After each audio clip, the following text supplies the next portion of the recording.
0% po ang accomplishment ng DepEd computerization program. Nasaan po yung nawawalang ICT packages? You are the former Undersecretary for Administration of the Department of Education. That was during the stint of former Secretary, Vice President Sara Duterte. How come in your physical target versus accomplishment? Kindly show on the screen. Ito pong fiscal year 2023, this is your time as the one heading the DepEd computerization program, simultaneous with you being the Undersecretary for Administration. Mayroon po kayong na-procure 44,638 ICT packages and DepEd packages sa taong 2022 and 2023, ngunit ayon sa annual audit report ng COA, ang na-deliver nyo lang is 16,580. This is not even one half of what is supposed to be delivered.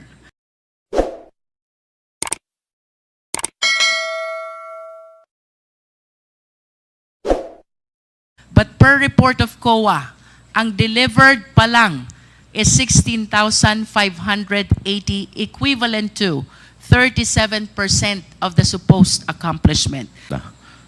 Next to interpolate, Congressman Luistro. Thank you, Mr. Chair. My questions are for Major General Nolasco A. Mempin. Good afternoon, sir. Good afternoon, ma'am.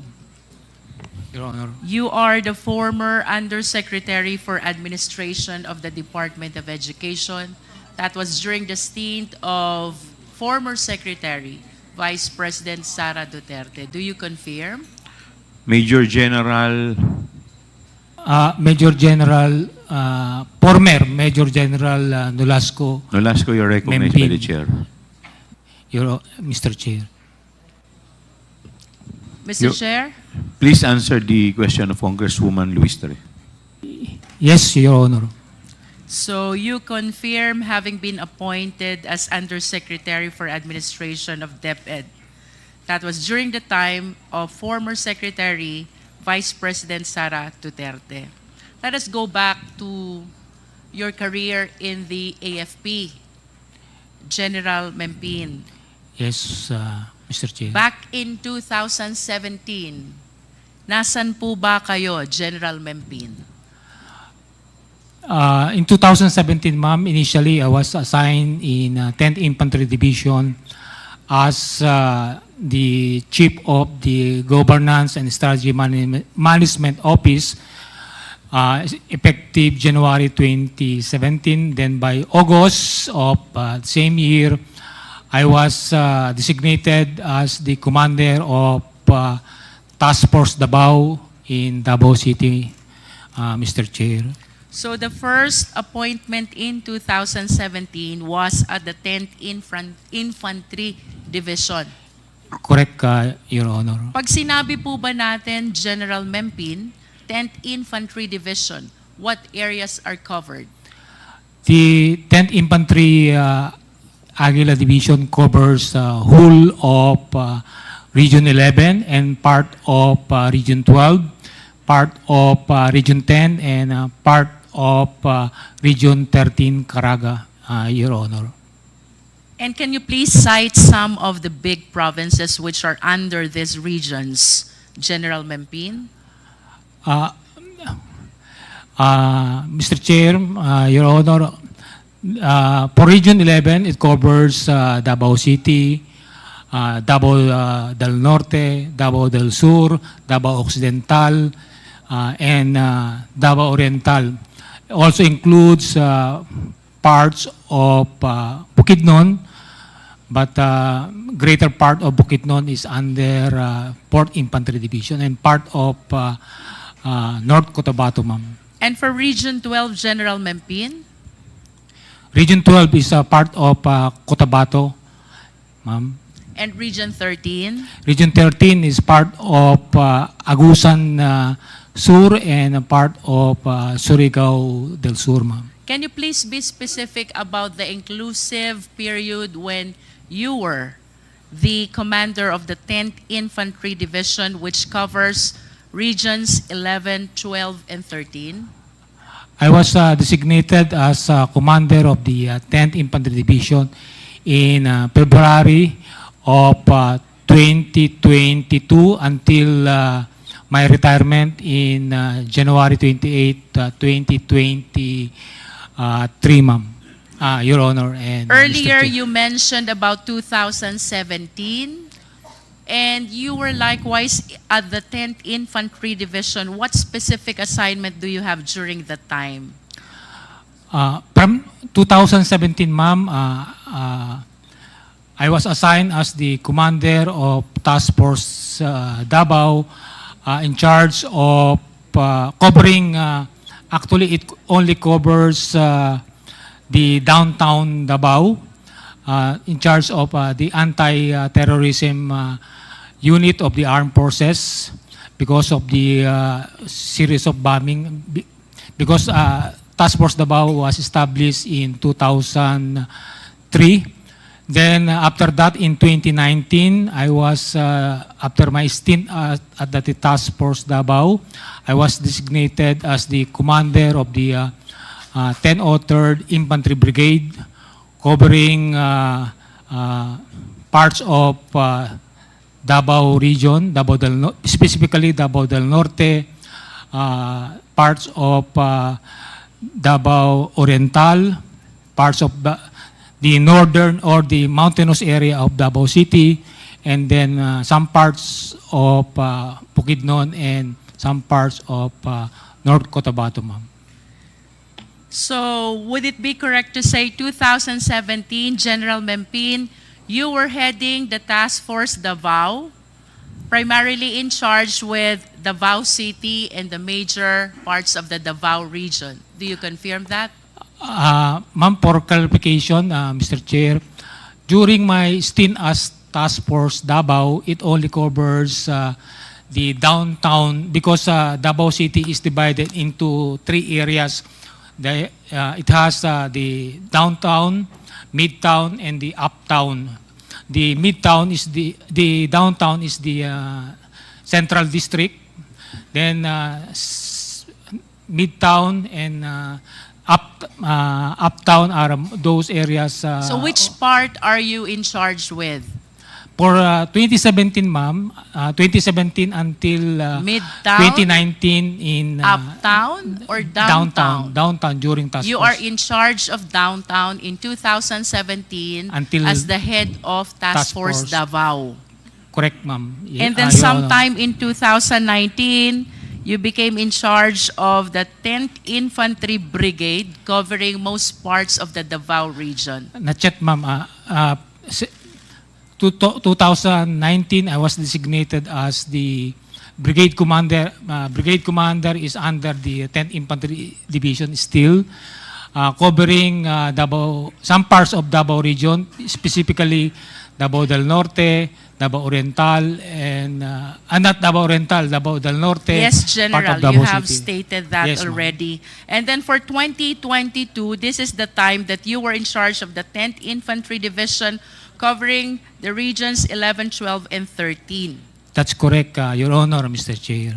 And of course, I just wish to manifest that during this time, 2017 to 2022, the president was former President Rodrigo Roa Duterte.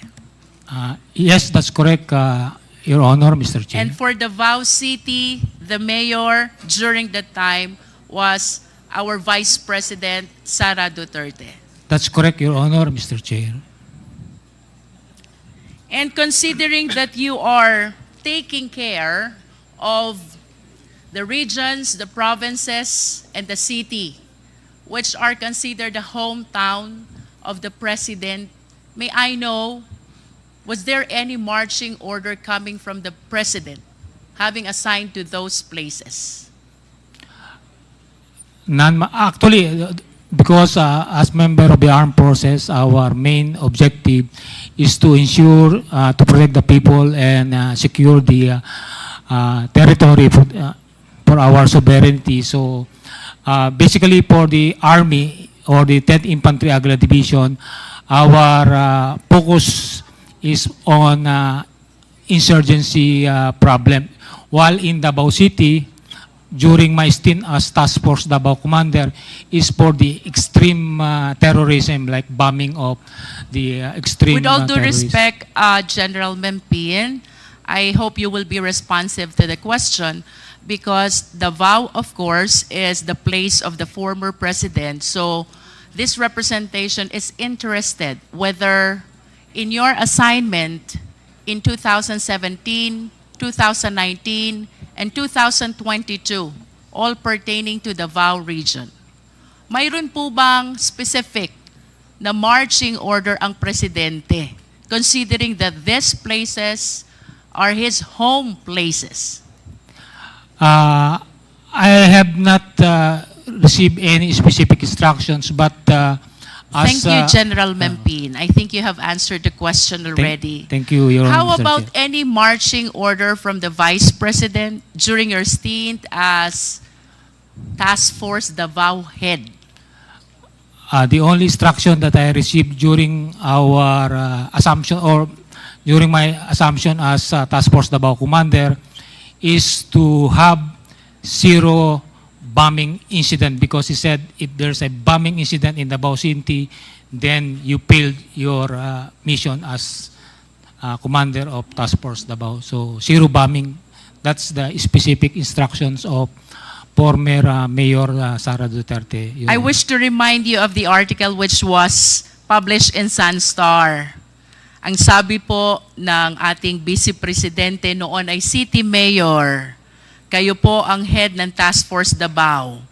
Don't sleep, don't breathe, don't embarrass me.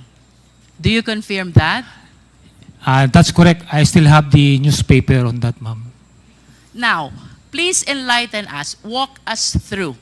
During the time that you were assigned in Davao City and the rest of the other areas of the Davao region, how will you describe the peace and order situation in Davao?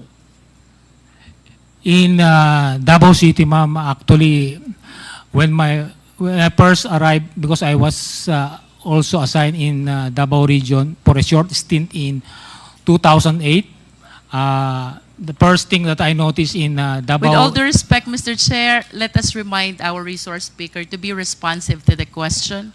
We are asking General Mempin about the status of Davao with respect to the peace and order situation during your time as the head of Task Force Davao. I think that is 2017 until 2019. For the Davao, downtown Davao, ma'am, it is very peaceful, but still the threat of terrorism is there. So the existence of Task Force Davao is still In the scale needed. of 1 to 10, 1 being the lowest and 10 being the highest, how peaceful is Davao? 10, ma'am, because up to now, no 10. incident of terrorism. So that confirms the description of Colonel Garma in one of our hearings that Davao is one of the most livable city in the Philippines. You agree with that? Yes, Your Honor, Mr. Chair. And of course, you're one of the reasons why you are able to maintain, or you were able to maintain, such level of peace and order in Davao City because you were the one in charge, the partner of the LGU. May we ask, General Mempin, ano po ba ang mga programang ginawa ninyo sa Davao City to be able to achieve the level 10, the highest score in terms of peace and order that you just gave to Davao City? To be candid about it, ma'am, actually, I just continue what my predecessors have done, because when I assumed in 2017, General Mempin, kindly focus on the programs. Ano po yung programs na inyong in-implement? number one, ma'am, is continued collaboration with various stakeholders, particularly with the Muslim communities in Davao City to ensure that there will no slippage of probable or would-be bombing incident in Davao City, ma'am. Any other programs, General Mempin? Of course, continue information awareness to all the residents, or not only residents but people visiting Davao, because right now the term right now is culture of security, where security is everybody's concern, and not only of the security units like the AFP and the Philippine National Police, ma'am. I assume, General Mempin, that you were able to implement a lot of programs for you to be able to achieve that level 10 peace and order situation. So aside from the collaboration with Muslim communities and the information awareness dissemination, can you please cite more programs which you recall were very significant in your achievement of the level 10 peace and order in Davao City? Yes, ma'am. Number one is collaboration, information awareness, then continued meetings with or exchange of information with intelligence units or security units in Davao. Continued collaboration with the business sector, because they are the one who needs to be convinced that Davao is safe for the investment to stay in Davao or increase of it. Then, of course, you continued presence, because actually the word do not sleep. We continue patrols in Davao City, mobile, fixed checkpoint in Davao Airport, and even business establishment when there are major engagement. Task Force Davao is always present. And of course, we continue to make our personnel professional, because whatever programs you have, if the people, meaning our soldiers, is not professional in handling, like for example, we always conduct checkpoint operations, and we always ask indulgence of the inconvenience that we have caused to the passenger and into the drivers entering Davao City. So that's all part of our programs to ensure that everybody is cooperating to ensure that no bombing incident will occur in Davao City. I wish to make a recap of what you said, General Mempin. You mentioned collaboration with Muslim communities, information, awareness, and dissemination to all residents, meetings with other intelligence units, collaboration with business and other sectors, presence of patrols, and presence with all other professionals to make sure that no bombing incident will happen in Davao City. You confirm that? That's correct, Your Honor. And these Mr. are Chair. the reasons why you were able to achieve the level 10, the highest score for the peace and order situation in Davao City. You confirm? Yes, Your Honor, Mr. Chair. And I must say, Mr. Chair, General Mempin, na ito rin ang dahilan why I wish to conclude pinagtiwalaan ka ng noon ay City Mayor and now our Vice President, Sara Duterte. Yes, Your Honor. Level 10 score is something that I am sure you will be able to gain the trust and confidence of whoever is the local chief executive of the area to which you are assigned. You agree with me? Yes, Your Honor, Mr. Let's Chair. move forward, General Mempin. Kailan po kayo nag-retire sa AFP? I retired last January 28, 2023, Your Honor. January 28, 2023. And I understand you entered the Department of Education during the time of VP Sara Duterte. You confirm that? That's correct, Your Honor, Mr. Can you Chair. please enlighten us? Ano pong appointment ang nabigay sa inyo during your time in DepEd? First, ma'am, I was appointed as or recruited as consultant of Department of Education from April. Can you please expound? Consultant on what matter? I was a highly technical consultant because I came from the armed forces, and our former secretary and vice president consider me as an asset in collaboration or engaging the security sector. And you believe, General Mempin, that it was your career in the AFP, which was considered by then Secretary of DepEd why you were hired as the highly technical consultant. That's correct, Your Honor. If you Mr. can Chair. still recall, General Mempin, ano po ba ang trabaho ng isang highly technical consultant as you were made to understand during that stint in the Department of Education?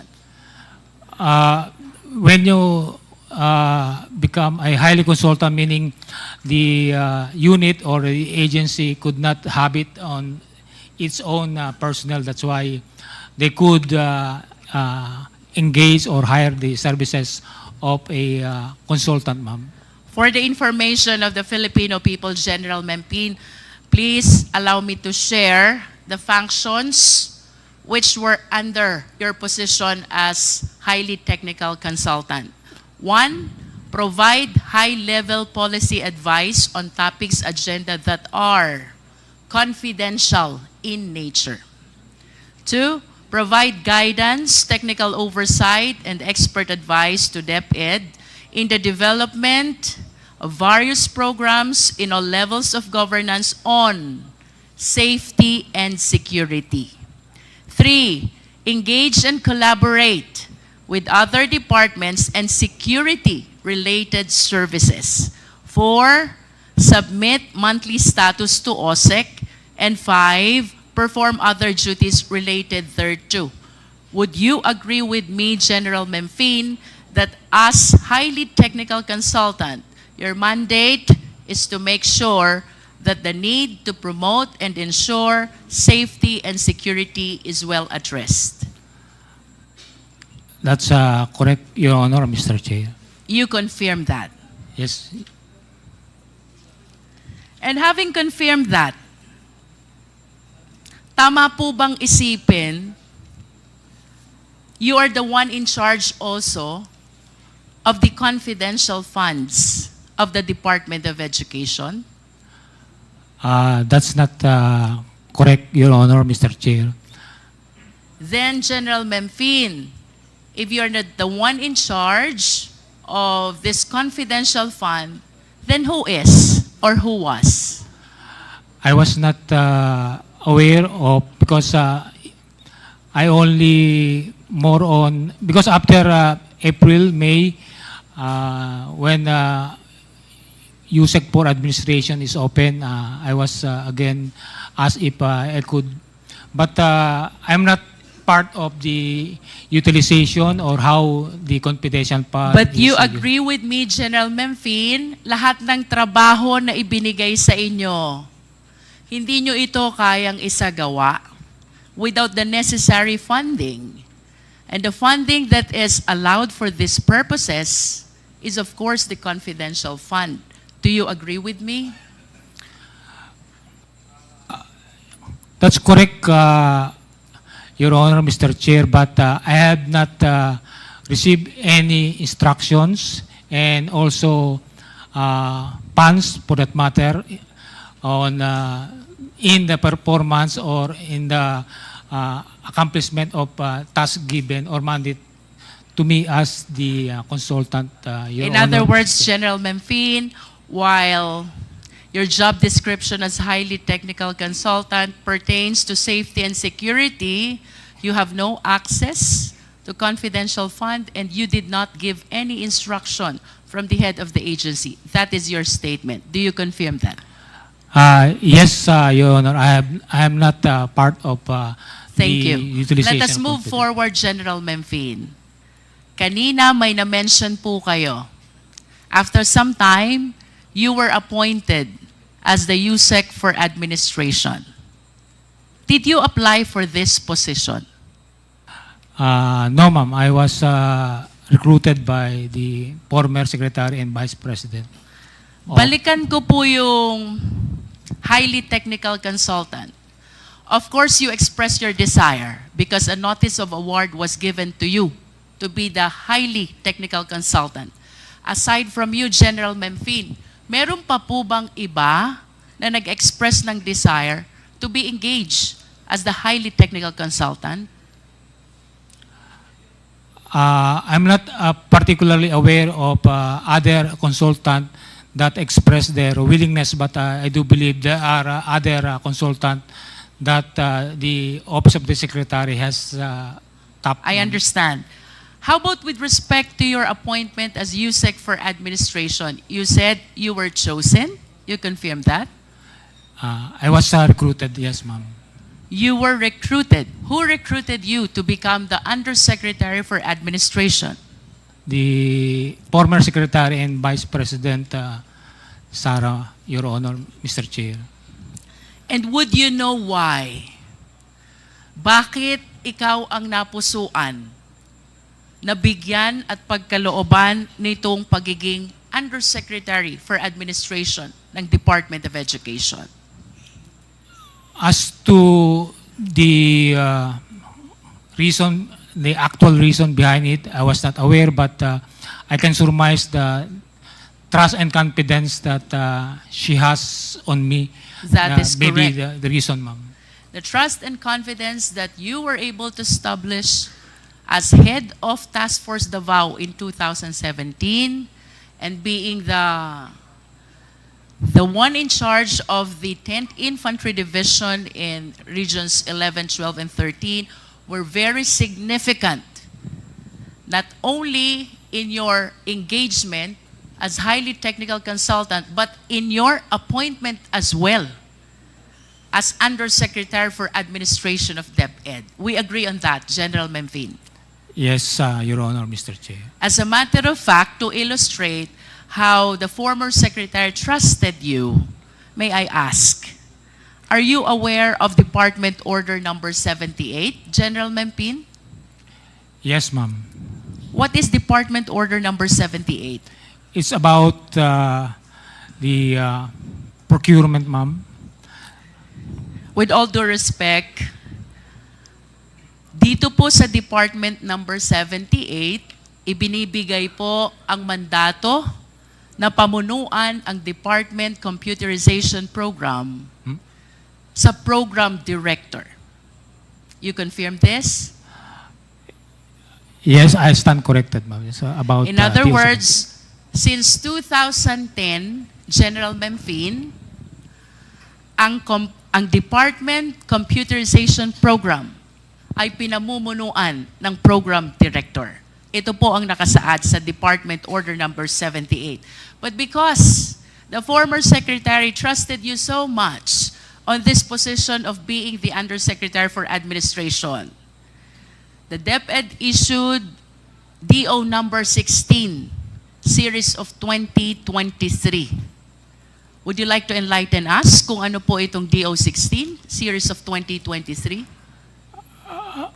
Actually, it's the revision of the Department Order 78, ma'am, Series 2010.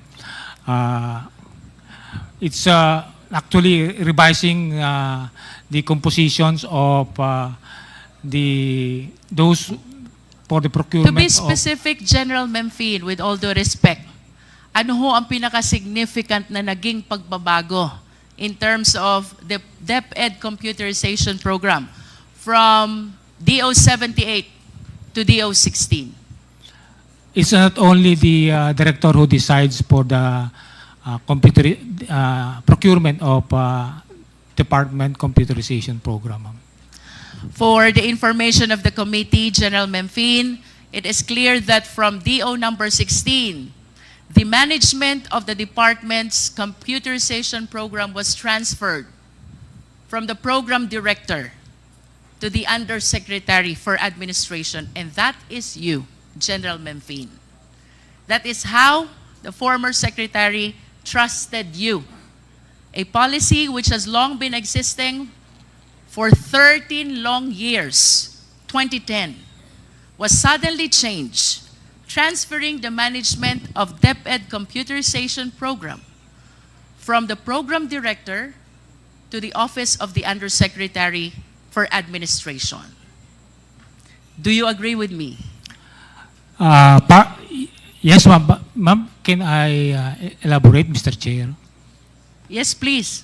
Please continue. Actually, before the computerization program is, because actually we notice some issues in the DCP procurement, particularly in terms of the members. So, because there's a huge amount of money involved in the DepEd computerization program, so it was agreed through the executive committee as a collegial body to elevate the authority of deciding the DepEd computerization program from program director to but basically the program director is actively involved in the decision I making. understand, General Memphine. Now let us go to the DepEd computerization program.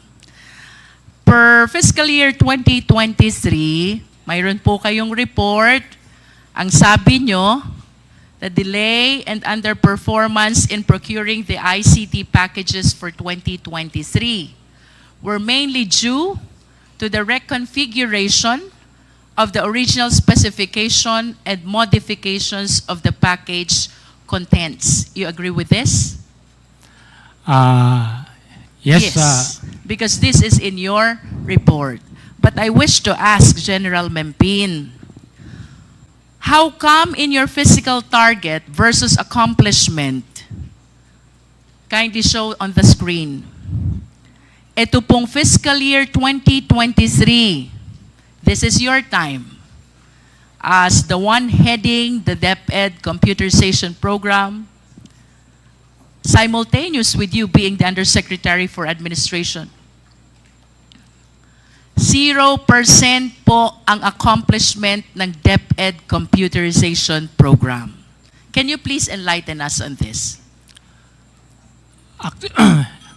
Actually, ma'am, nandito po yung director ng ICTS, but to give you insight on the performance, because ma'am, when we arrived in DepEd 2023, actually, it's still the 2022 DCP programs being processed because of the delay during the 2022 because of the change of the administration. So actually, ma'am, late 2023 na po na process completely yung May we know why, DCP. General Memphine? Of course, we understand from the records na yung 2023 budget, hindi nyo po na-utilize, and that is the reason kung bakit naka 0% ang accomplishment rate. May we know the reason why? Because of the partly of the procurement process, because it has to go to the Bids and Awards Committee, and the members of the Bids and Awards Committee is still hands in full in terms of the DCP 2020. But of course, you realize, General Memphine, the value of this DepEd computerization program with respect to the learning of the students who are supposedly relying on this. Tama po ba?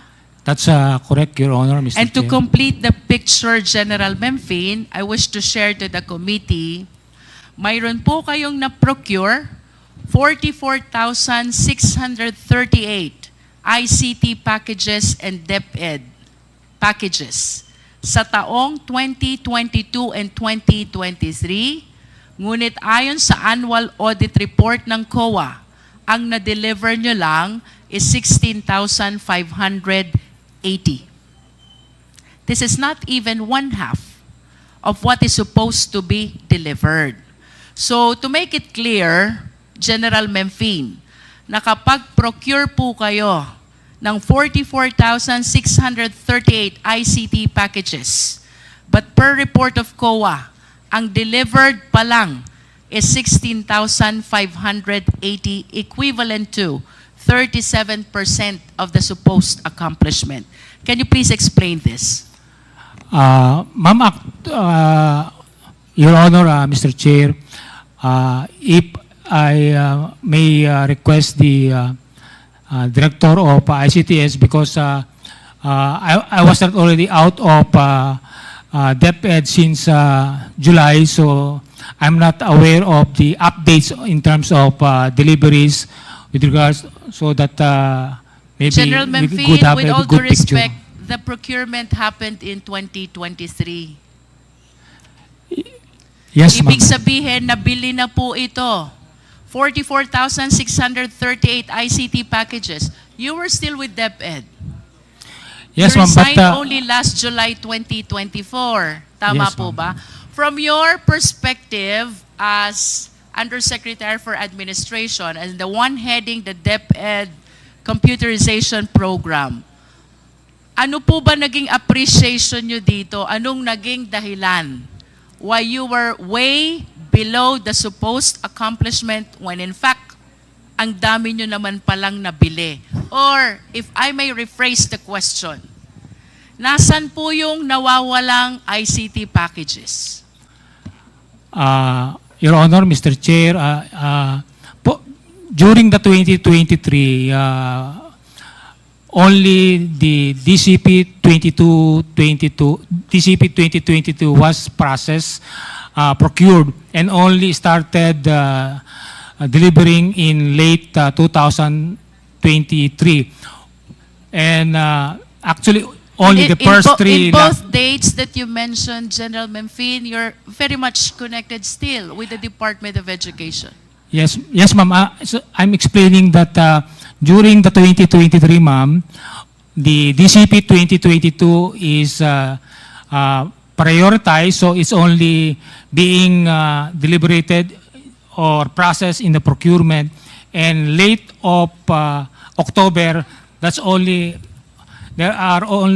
were only 3 lots of DCP which were successfully bidded out, and 13 General was Memphine, processed in 20. If I may interrupt, let's simplify the question. The 44,638 ICT packages were procured during that time. Only 16,000 were delivered.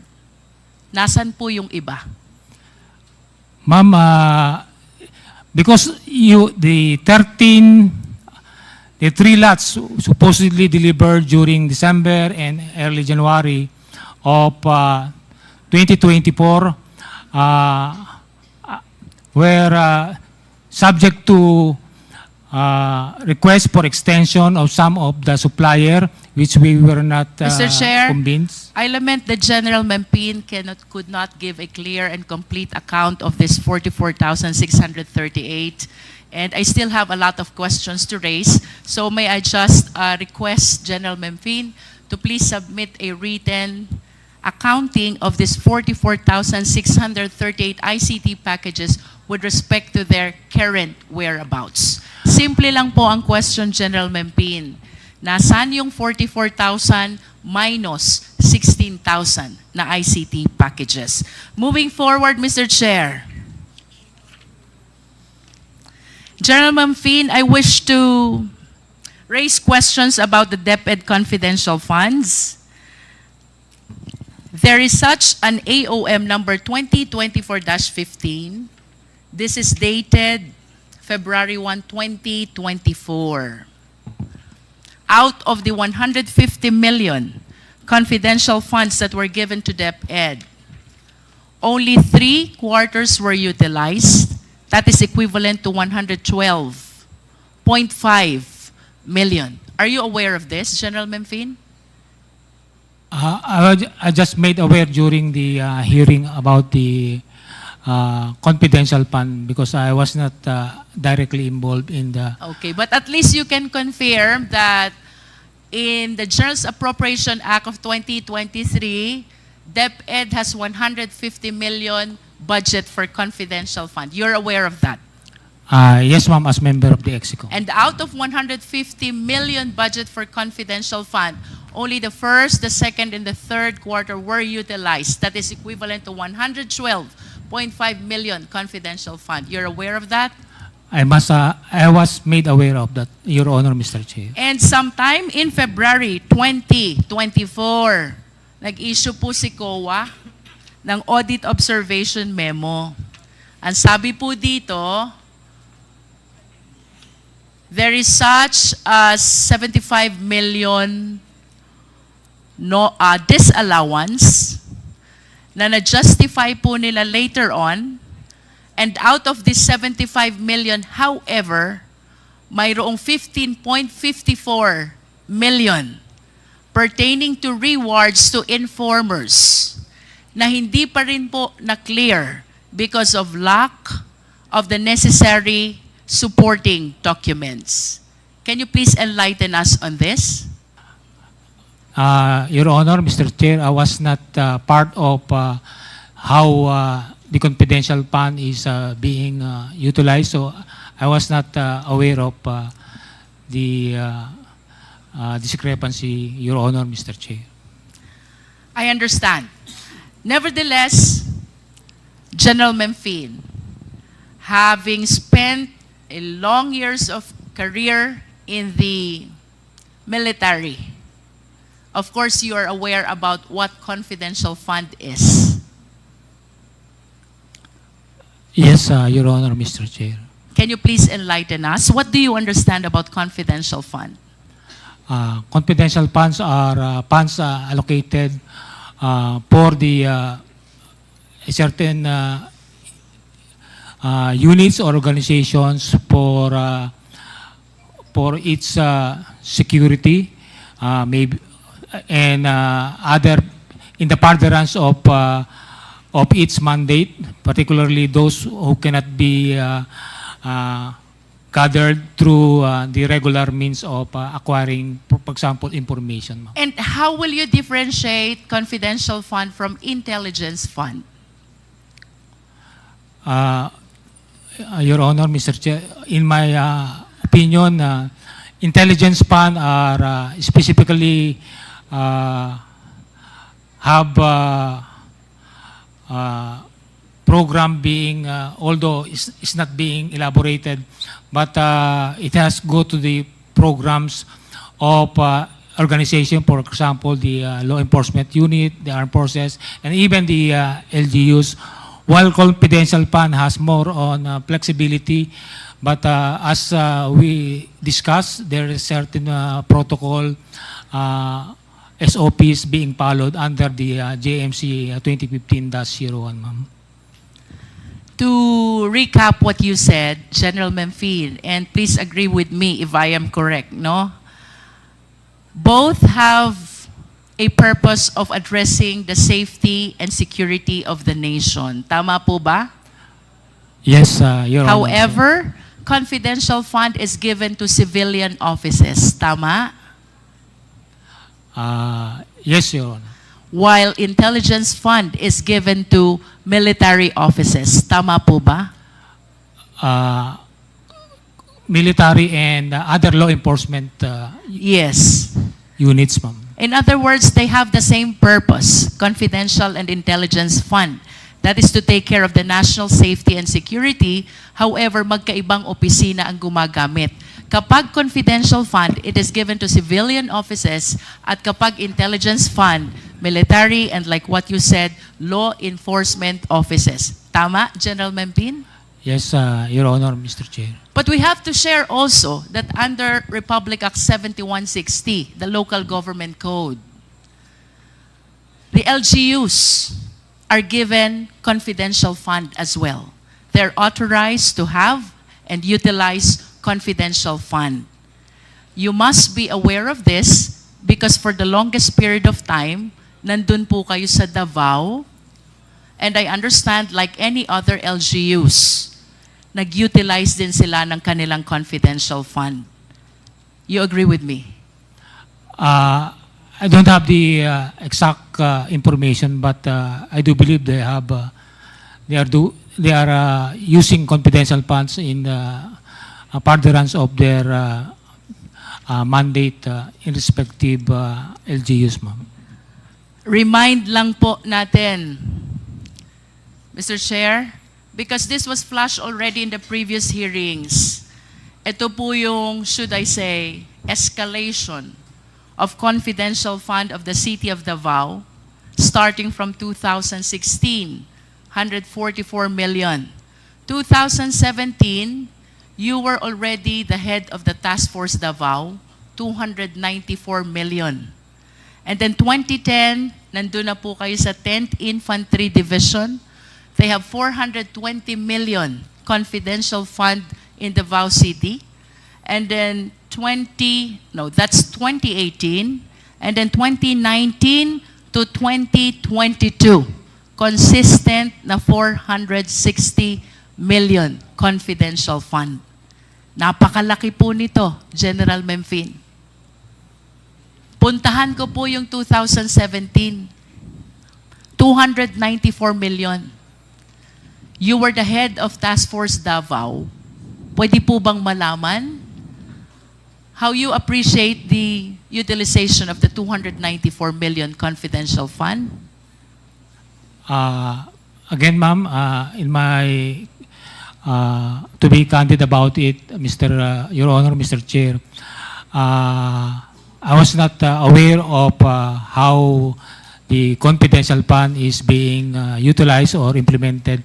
But I just wanted to report to the body that the LGU of Davao, even before and after my term, is being supported in terms of logistics, meaning our vehicles, the maintenance of vehicles are coming from the LGU, and if there are major activities like gathering, like Kadayawan, Araw ng Davao, all the security elements involved in the securing Davao City and its major events,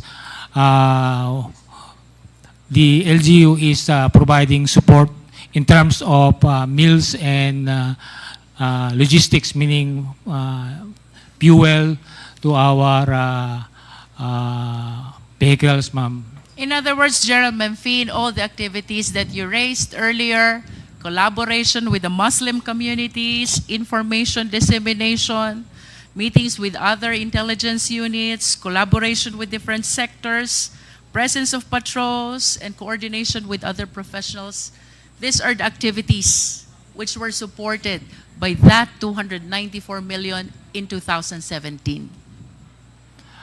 I have no idea, but because aside from Task Force Davao, there are also members of the Joint Task But Force Haribon. at least, those activities were part of the expenditures of the 294 million in 2017.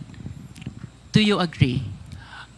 I believe so, ma'am, but I'm not 100% sure. Thank you. Now let us go to AOM 2024-15. Ito po yung na-mention ko kanina, General Memphine, na mayroong disallowance na 75 million. Out of 75 million, the basis of the disallowance of 15.54 million is the lack of supporting documents for payment of rewards. Reward to informers. And in response to the AOM, nakatanggap po ang COA ng certification galing sa 4 na AFP officers. 1 is Colonel Moransing, 2 is Lieutenant Colonel Sangdaan, 3 is Colonel Panopio, and 4 is Major General Bahaw. Mayroon pong pinapa-explain ang COA na 15 million. This is about payment of reward to informers, and then in response, nag-submit po ang DepEd ng 4 na certification. General Memphine, can you please enlighten us? What are these certifications all about?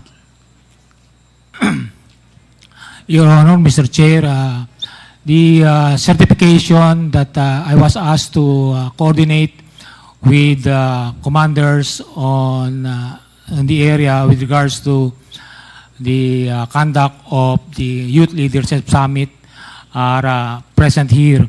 And I was just asked to get the feedback from these units of the Army in particular of how they conduct the Youth Leadership Summit in their respective area and how effective it in securing or ensuring that these student out of school youth and even indigenous peoples, youth of indigenous peoples are protected, no? Because that's one of the thrust of also of Department of Education, that our youth be able to be a productive citizens of our country. Thank you. Now let us go to Colonel Boransing. Colonel Boransing, there is a certification here signed by you, I suppose. This is dated January 1, 2024. You are certifying about the 8 activities for the Youth Leadership Summit with 531 participants, as well as information education campaign with 53 activities and 9,428 participants. Do you confirm this? Colonel Boransing, you are recognized. Thank you, Mr. Chair. I confirm that, Mr. Chair. I observe that the certification is addressed to whom it may concern. And then at the end of the body, it says, for the commander. Kanino ho ba talaga naka-address itong certification na ito, Colonel? If I may, Mr. Chair, I'd like to explain about the certification. Please continue, Yes, Colonel this, Boransing. Our job, the First Infantry Division covers the whole of Zamboanga Peninsula and both Lanao provinces, Mr. Chair, with all due respect, Colonel, Yes, I was. I have a limited time, so kindly give a responsive answer to the questions that are being raised. Ang tanong ko po, Colonel, kanino ho ba naka-address itong certification? Sa taas po, to whom it may concern. Sa baba, for the commander. Yes, Mr. Chair, this was asked by the DepEd, and this is our standard format for May all. we know who in particular in DepEd asked for this certification? USEC Mempin. USEC Mempi. Yes, Mr. Chair.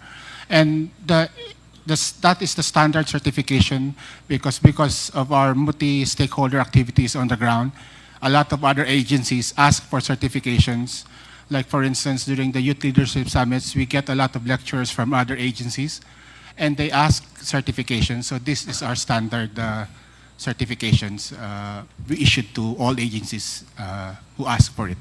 So- Colonel, you mentioned about the Youth Leadership Summit. Yes, Can you Mr. please name some of your resource speakers during these times? Yes, Mr. Chair. First of all, we have on criminality, we have resource persons from the Philippine National Police. Can you please name names? Yes, we usually have the Chief of Police of the municipality. Please be specific, Colonel. Okay, ma'am.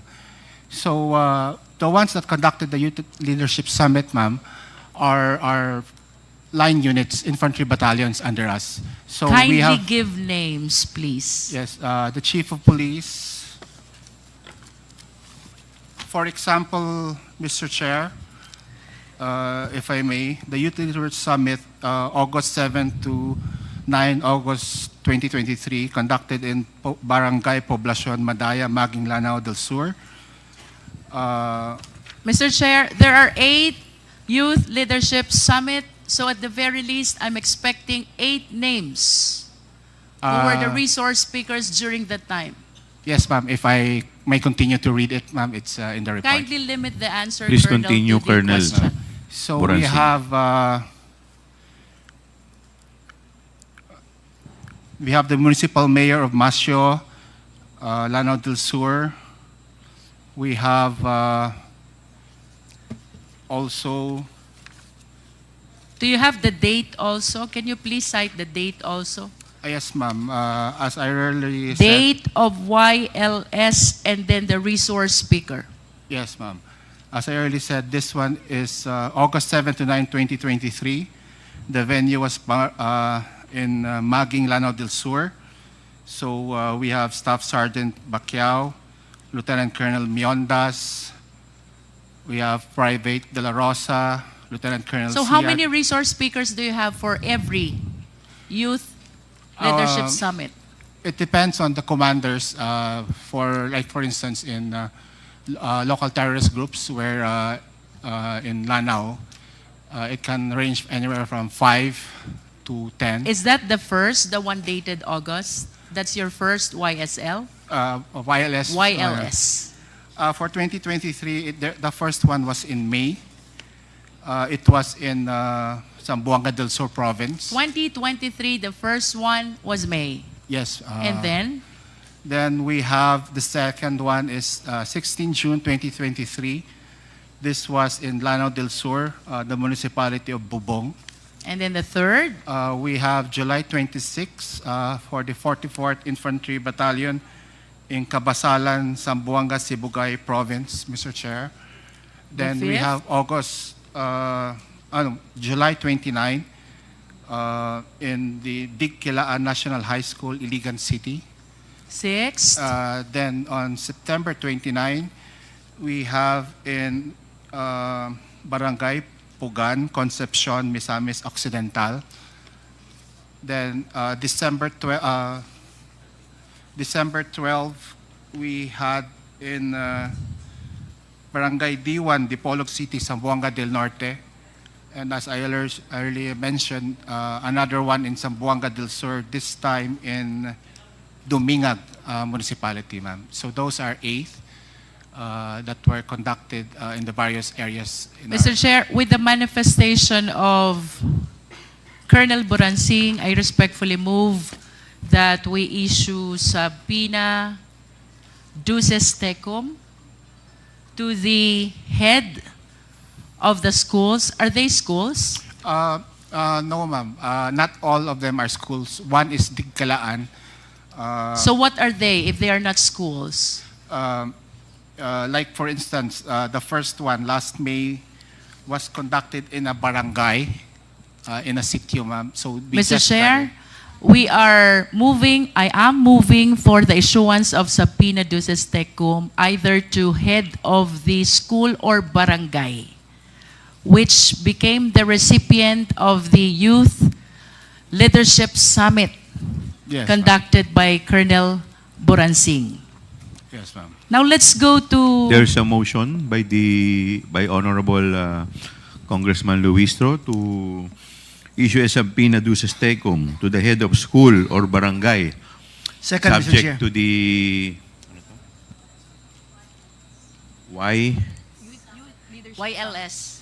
Youth Leadership Summit conducted by Colonel Boransing. Is there any Second, Mr. Chair. Duly seconded by Honorable Flores. Is there any objection? Hearing none, the motion is carried. May we request as well, Mr. Chair, that the documents in the possession of Colonel Boransing, which I believe pertains to the Youth Leadership Summit, be submitted to the committee? Mr. Chair, according to the Freedom of Information Act, since these are confidential, we can share it, but if we follow the act, the Philippine Army or the General Headquarters Armed Forces would like to ask a written request from the committee, which is according to the Freedom of Information Act. Then we will provide. COMSEC is requested to draft a letter Thank you, Mr. as Chair. requested by Colonel Boransing. Please continue, Congressman Luistro. Mr. Chair, I wish to direct the next question to Lieutenant Sangdaan. Lieutenant, Kindly occupy one of the seats.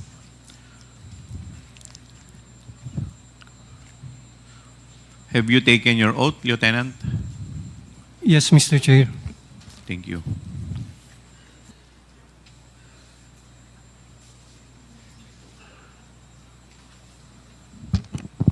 Lieutenant Sangdaan, I have here a certification which bears your signature, I suppose.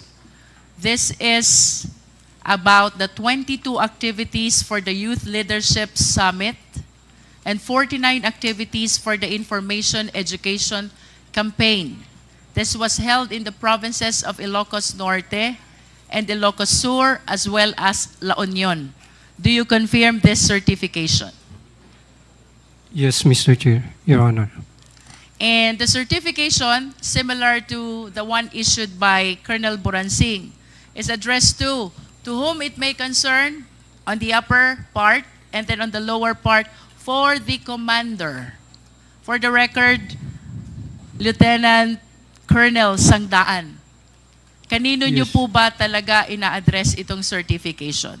Lieutenant Yes, ma'am, Sandaan, to the please. DepEd, ma'am. And can you be particular? Sino po sa DepEd? Ma'am, can I just give the background, ma'am? That was the instruction of I- my commander, and according to my commander, it was Major General Mempin who Okay, requested you it. answered the question already. Yes, ma'am. And similar to the questions which I raised to Colonel Buransing, do Yes, you ma'am. have also some documents with you which Ma- can provide details about the recipient of this 22 Youth Leadership Summit? Ma'am, right now, ma'am, I don't have the documents because I am no longer with the 5th Infantry Division, ma'am. I'm already reassigned to GHQ. But Li- I assure you, ma'am, that You can there are produce. documents in You can the 5th produce. Infantry. Yes, ma'am. Okay. May I just state for the record, Mr. Chair, that Lieutenant Colonel Sangdaan manifested his commitment to submit the document about the 22 activities for Youth Leadership Summit. Yes, ma'am. Just like what Colonel Buransing have said a while ago, ma'am. I think it's much better for the Yes, Secretary. we will. Yes, We will, ma'am. Lieutenant Colonel. Yes, What ma'am. is important, The manifestation Lieutenant of Colonel? Colonel Sangdahan for the committee to write a letter. Yun po ba yung gusto ninyo? Yes, ma'am. Yes, Okay. sir. Yes, sir. Yes, The Mr. Chair. COMSEC is directed to please write a letter requesting for the documents as requested by Congresswoman Luistro. Please continue, Congresswoman Luistro. But at least, Lieutenant Colonel Sangdaan, can you name some of those 22 activities? Yung naaalala nyo lang po, because this is quite a lot compared to the one which Colonel Buransing had. He had only 8. You had 22. Ma'am, actually, these YLS were conducted by the line units of the 5th Infantry Division, sir. Ma'am, just like the 501st Brigade, the 5th CMO Battalion, and other infantry battalions in the area, ma'am. As to the specific of which, ma'am, hindi ko na ma-remember, ma'am. You mentioned which infantry division conducted this? 5th Infantry Division. Saan po ba kayo kasama? Sa 5th po ba? 5th Infantry Division, ma'am, as a staff of the 5th Infantry Division, ma'am. As one of the staff of the Yes, 5th yes. Infantry Division. But I suppose that since you were the one who certified, you're supposed to have a personal knowledge of what happened. We base it on our records, ma'am, on our tabulated records. Do you intend to tell us, Lieutenant Colonel, that you were not the one who actually conducted this Youth Leadership Summit? Yes, ma'am. The line units, ma'am, were the one who conducted those activities. If it is not you, then who? the different battalions, ma'am. For example, ma'am, the 77th IB, the 5th CMO Battalion, the Bakit po kayo ang nag-issue ng certification? we have the tabulated data, ma'am. Yes, I understand. But for one to be able to issue a certification, dapat alam nyo. Dapat may knowledge kayo. Yes, ma'am. We As a have, matter of fact, this an inquiry in aid of legislation. You were sworn in before we started the hearing, and this will elevate the status of being a sworn certification already. yes, ma'am. Bakit po kayo nag-issue ng certification kung wala kayong personal knowledge? Nag-certify kayo, may 22 Youth Leadership Summit, tapos hindi nyo po ito personally nalalaman. Is that what you wanted to say? We have personal knowledge, ma'am, because we have it in our data, ma'am, that the different line units. You are aware of the data only, Oh, sir, that are but different. not of the occurrence. Magkaiba po yun. Ganon din, ma'am, sa occurrence niya, ma'am. You are That aware of the occurrence as well. Yes, ma'am, that it was really conducted. Okay, balikan po ulit natin yung question ko. Name some of the Youth Leadership Summit that you conducted, if you are aware of the occurrence. Just like in San Mariano, Isabela, ma'am, we have conducted the YLS there, Barangay po iyan, municipal, ma'am. municipal. Ang recipient po natin, sino? Sino pong audience nyo doon? Sino pong participants? The youth from the municipality of San Mariano, there were participants from the students in San Mariano, and even out of school youth. Okay. Any Yes, ma'am. other? Any other YLS that you can recall? As reported by line units, ma'am, also in Baguio City,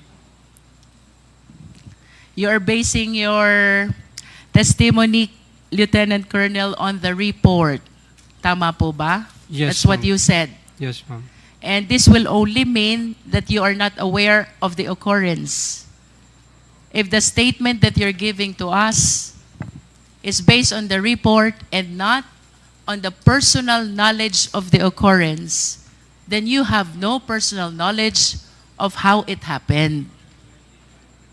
I'm aware, ma'am, that it You was are really aware of the conducted. data, you Yes, are ma'am. aware that it happened, but you were not personally there.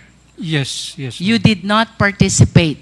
Yes, ma'am. We only provided some speakers as requested by the concerned unit.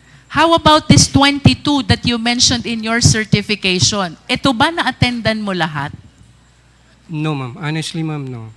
Ilan out of 22 ang na-attendan mo, Lieutenant Colonel? I think only in San Mariano, ma'am. Only in San Mariano. Ma'am, can I give a background on... Kawa, may I just make a manifestation?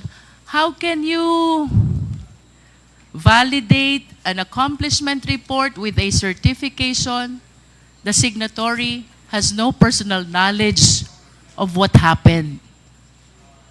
Lieutenant Colonel was able to attend only 1 out of 22 Youth Leadership Summit. And this is okay with COA? I'm sorry, but I do not understand. Colonel Buransing, if I may call you again, yun pong 8, ilan ang na-attendan nyo doon? Colonel Boransing.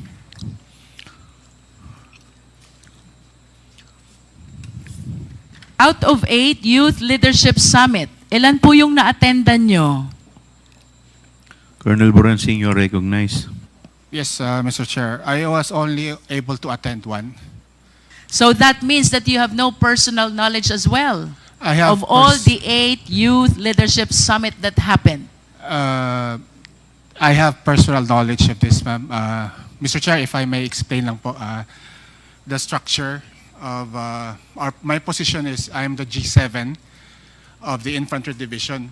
So the Infantry Division has 3 infantry brigades, They control three. One has 4 provinces. The other has 1 province, and the other brigade has 1 province.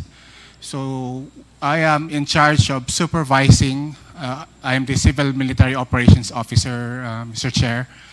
So I closely monitor, we all closely monitor the program of the Youth Leadership Summit to ensure that it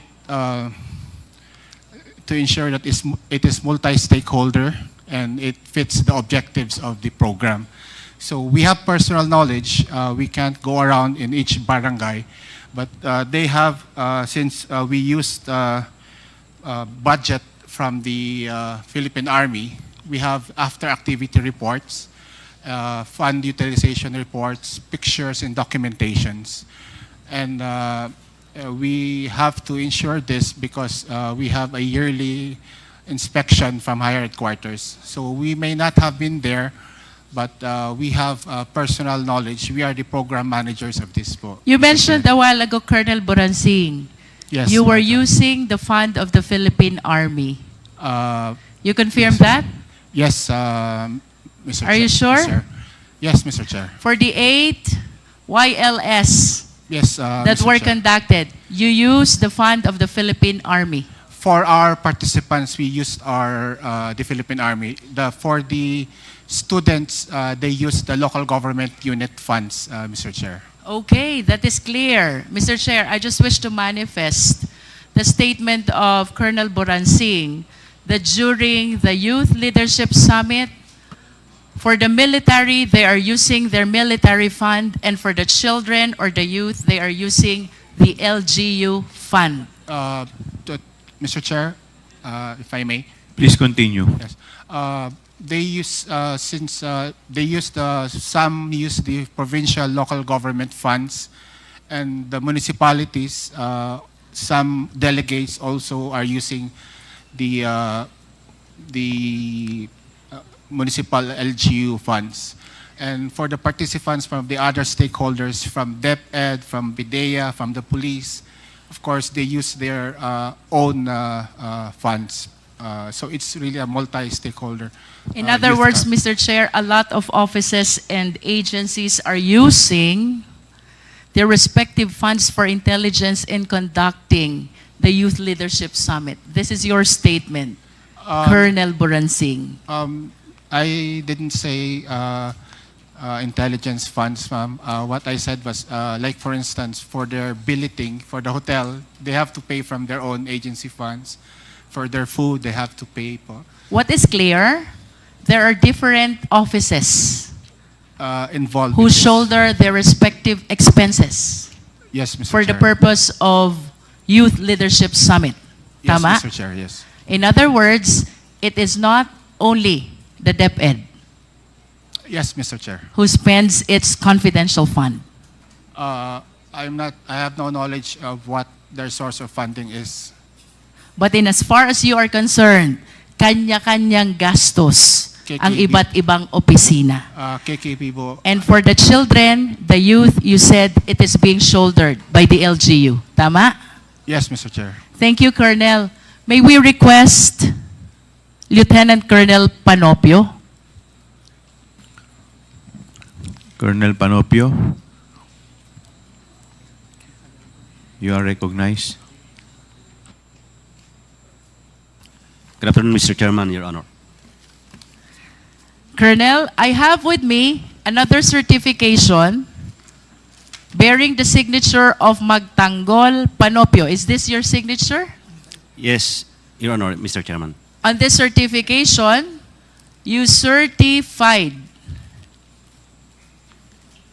205 youth students from different schools. 3 youth leadership summits held in the provinces of Bulacan, Nueva Ecija, and Zambales. You confirm this?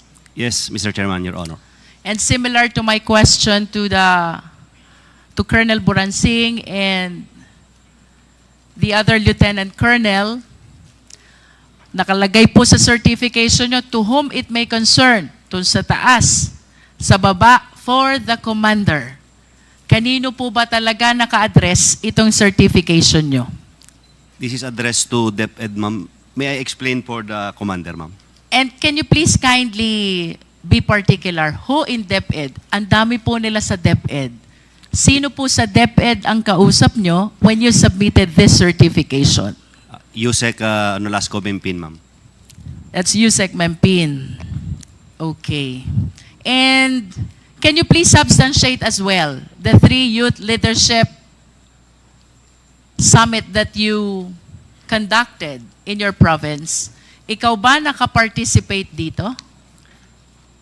Your Honor, Mr. Chairman, hindi po kami nag-participate specifically because as a staff, we are just supervising and monitoring the activities of the Youth Leadership Summit. So because- similar to Colonel Buransing, you are just aware of the occurrence, but you were not part of the event. Yes, Your Honor, Mr. Chairman. And with respect to the expenditures for similar programs, would you confirm the statement of Colonel Buransing na Yes, ang Your Honor. mga opisinang participants ay kanya-kanya ng gastos? Yes, Your Honor, Mr. Chairman.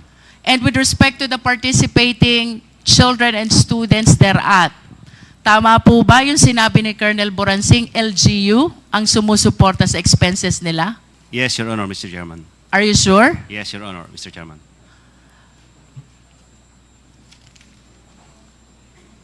Can we recall Lieutenant Colonel Sangdaan?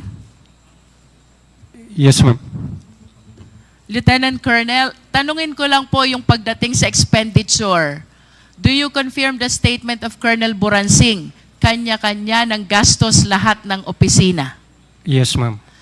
Yes, ma'am. And with respect to the children and the youth, it is the LGU The who support the expenses. Yes, ma'am, through their POPs plan, ma'am. Thank you. Mr. Chair, I am done with Lieutenant Colonel Panopio. I wish to proceed to Major Dombrigue. Major Dombrigue. Major Dombriding, you are recognized. Have you taken your oath, Major? Nakapag-take na po kayo ng oath. Okay po. Major, meron po kayo ditong submission prepared by you, certified by Lieutenant Colonel Panopio. This is about the Joint 7th Infantry Division DepEd Anti-Insurgency Campaign from January 1, 2023 to December 31, 2023. Do you confirm, Major, na ang sinertify nyo po dito ay 313 insurgency awareness and 166 posted social media products? Good afternoon po. Yes, ma'am, Mr. Chair. Through that data was based on the reports of our line units. Ang kasama po dito, Brigada Eskwela, insurgency awareness, environmental protection, shared and posted social media products.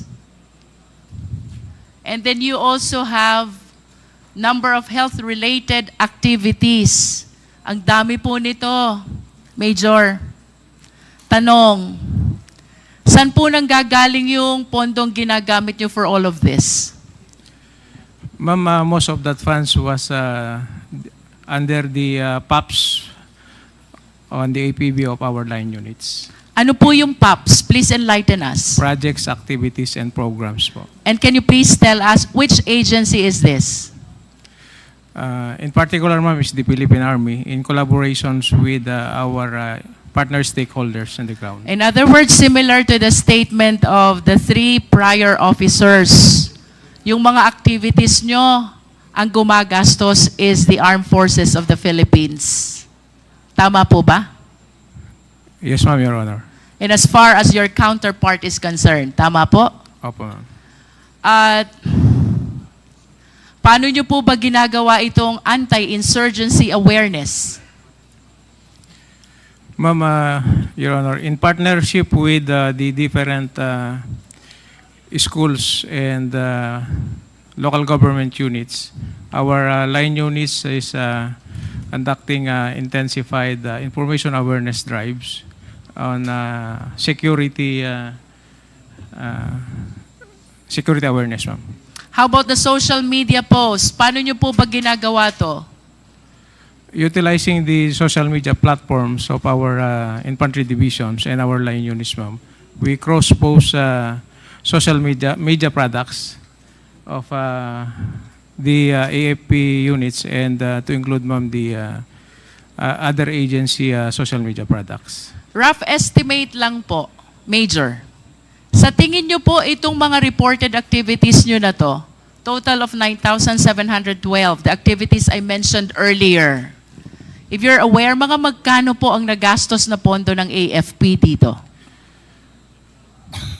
Ma'am, with that figure, the number of anti-insurgency flyers distributed, a very minimal expenses lang po dahil printed flyers lang po ito dun with the bond paper po. You're saying minimal. You're saying minimal. Minimal expense. You said that? Yes, ma'am. And it will no way reach 15 million. Tama? Hindi po, ma'am. Hindi. Hindi po. No way. No way. Thank you. Mr. Chair, gusto ko pong balikan si General Mempin. General Mempin, you are I'm about to recognized. wrap up, Mr. Chair. Yes, Your Honor, Mr. Chair. General, kanina po sabi nyo, hindi nyo alam yung confidential fund. You That's still correct. confirm that? That's correct, Your Honor, Mr. But I Chair. hope you understand that the certifications which I confirm from the AFP officers, the 4 of them, pertains to the expenditure of 15 million taken from the confidential fund. And according to them, those certifications were required by you. Your Honor, Mr. Chair, actually I was asked by the officer of the Secretary to ask for certification coming from these units.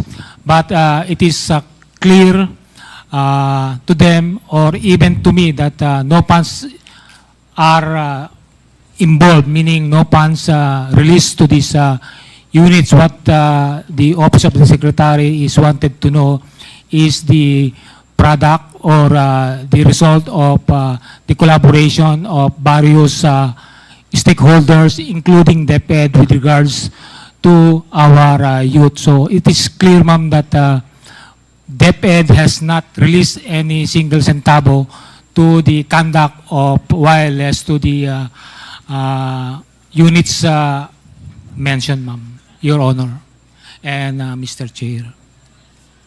If you are saying, General Mempin, na walang nirelease na pondo ang DepEd dito po sa Youth Leadership Summits, saan po ginastos yung 15 million? That's, Your Honor, Mr. Chair, that was, I was not aware of it because the task given to me is just to coordinate because to be candid about it, the commanders of Colonel Boransing, Colonel Panopio, and Lieutenant Colonel Sangdaan are my former colleagues or classmates in the Philippine Military Academy. Mr. Chair, I wish to ask the COA, Attorney Camora, tama ba ang understanding ko? Sa AOM, may disallowance na 75 million. Out of 75 million, you are asking for supporting documents of the 15 million which were paid as rewards to informers. Attorney Camora, you are recognized. Yes, Mr. Chair. And in response to that supporting documents, the DepEd submitted these certifications about the Youth Leadership Summit. Tama ba?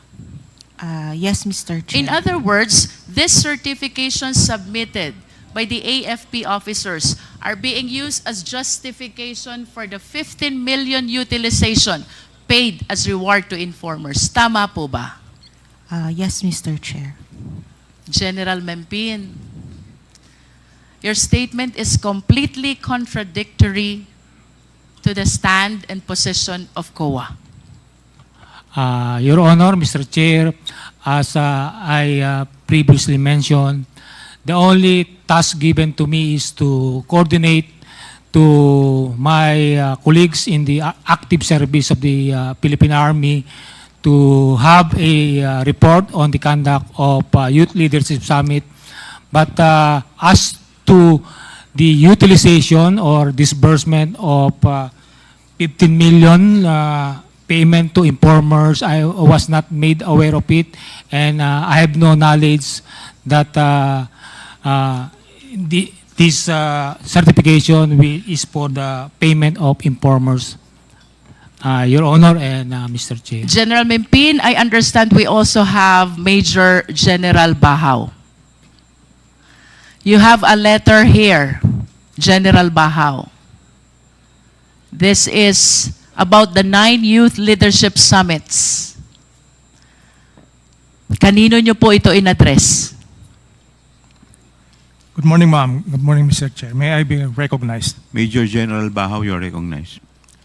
Thank you, Mr. Chair. Ma'am, I addressed the letter to Yusek Nolasco Mempin po, updating him of the YLS conducted in my division then.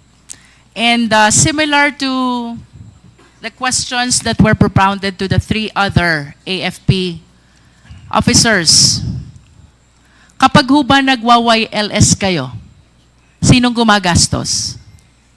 Ma'am, sari-sariling agency po na nagpa-participate dito ang gumagastos. Sa amin po, more on facilitation and security, kami po ang gumagastos sa sarili naming mga tropa. And with respect to the children and the youth who are the participants, do you confirm what they said already? LGU ang gumagastos? Yes, ma'am. At kanina po sinabi din ni General Mempin, balikan ko si General Mempin, sabi niyo po, General, wala talagang gastos ang DepEd dito? To You be stated clear, that kanina. because as I was asked if the confidential funds is used for the conduct of wireless, so it's clear that no funds is downloaded or given to the Philippine Army for the use of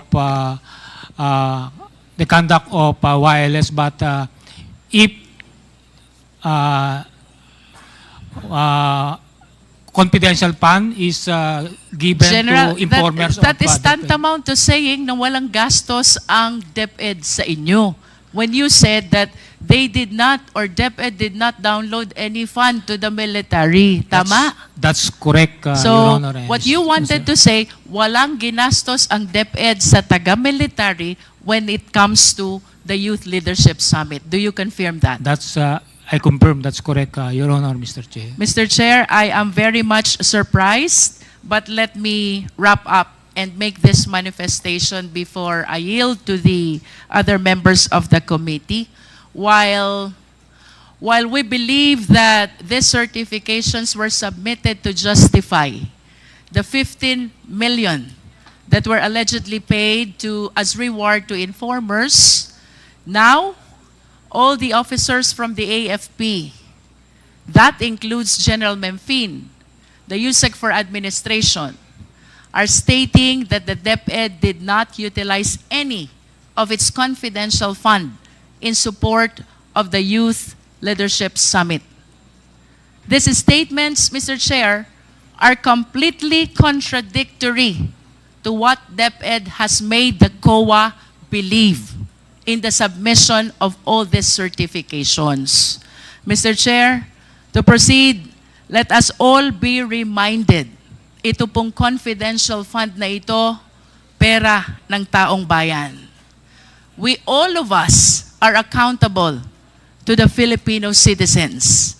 Public office is a public trust. We should be accountable to the people at all times. And I do not understand why these people who are supposed to explain the 15 million is totally unaware of the same, because they are saying that they never use the DepEd fund and what they use is the fund of the AFP. While we understand, Mr. Chair, that confidential fund by its nature is not encouraged to be scrutinized, there is nothing under the law that prohibits the same as well. There are important observations, Mr. Chair. Number one, among all civilian agencies, DepEd is one of the very few with confidential fund. Two, DepEd had this confidential fund only in 2023 and never in prior time. Three, I hope we can show also that while the DND, which has a mandate to address the national security, has 37 million confidential fund only, the Department of National Defense has 37 million. The DepEd, which mandate does not include national security, has 150 million confidential fund. Mr. Chair, to continue, while the police, the AFP officers already denied this YLS, having been supported by DepEd, 15.54 million po ang amount that the DepEd is trying to justify in making use of the certifications that were submitted by the AFP. Number 5, Mr. Chair, prior to 2016, pag ang pinag-usapan po natin ay Youth Leadership Summit, it is the AFP who leads and they just coordinate with DepEd. But on the report that was given by COA, it seems to appear that the one leading the Youth Leadership Summit is the DepEd in coordination with AFP. Paligtad po ito. Number 6, Mr. Chair, I do not want to preempt any conclusion. However, Mr. Chair, General Mempin spent 2017 to 2023 of his AFP career in Davao City and Davao region. During this time, the former president is the president and our vice president is the mayor. During those time, Mr. Chair, Davao City, while it is authorized to have and to utilize confidential fund, I believe has one of the highest confidential fund among the LGUs in the entire country. I hope the Secretariat can produce the data. I wish to ask, Mr. Chair, ito bang lahat ng ito ay coincidences? Given this observation, let us all be reminded that the leeway that is being given to confidential fund is to be able to address a very important concern, and that is national security of the country. No more, no less. The procurement and the liquidation were made liberal in recognition of the significance of the purpose of the confidential fund. However, Mr. Chair, if there are glaring indications of irregularity already, as those that we have mentioned, plus the admission of the AFP, is it not that COA should address its mandate of making sure that all receipts and all expenditures are duly accounted for the Filipino people? Question number 1. Since when has irregularity in confidential fund been happening? 2. What has COA done so far with respect to its accounting rules in order to address the irregularity? And 3, will COA simply brush aside these irregularities, especially with the admission of the AFP that they were the one who spent for the 15 million Youth Leadership Summit and not the Department of Education? Let us remember, regardless of which office in the government we belong, public trust always carries accountability. To tone down the mood of our investigation at para mas maintindihan po ako ng mga tao, mayroon hong prominent na line sa pelikulang Star Wars. Ang sabi, comes with great power is great responsibility. If you translate this to constitutional language, let us all be reminded, public office is a public trust. The trust that is given to us by the people carries with it due accountability. Thank you, Mr. Chair.